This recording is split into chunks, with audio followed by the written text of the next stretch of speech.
আমরা এখন আছি উদয়পুরে, আর দেখতেই পাচ্ছো উদয়পুরটা কতটা পাল্টে গেছে। আর এখন অনেকটাই ফাঁকা, এইদিকে কিছু লোকজন রয়েছে। আর এই যে আমার মা। কেমন লাগছে মা উদয়পুরে এসে? ভালো লাগছে?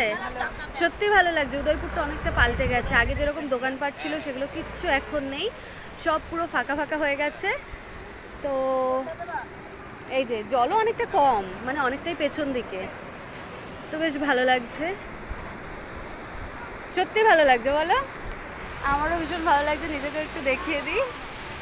তো সত্যি আর কিছু বলার নেই, কারণ ওয়েদারটা মেঘলা ওয়েদার, যার কারণে আরও বেশি ভালো লাগছে। আর দেখাচ্ছি তো তোমাকে, আমাকে একটু দেখাও, ধরো।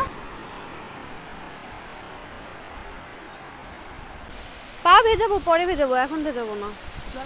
আগে কয়েকটা ভিডিও করব, তারপরে পা ভেজাবো। আমার বেশি ভালো লাগছে পাড়ের দিকটা, মানে এদিকে জল আর এদিকে সব বালি। হ্যাঁ, ফটো তুলবো, দাঁড়াও। তো ভীষণই ভালো লাগছে, সত্যি কথা।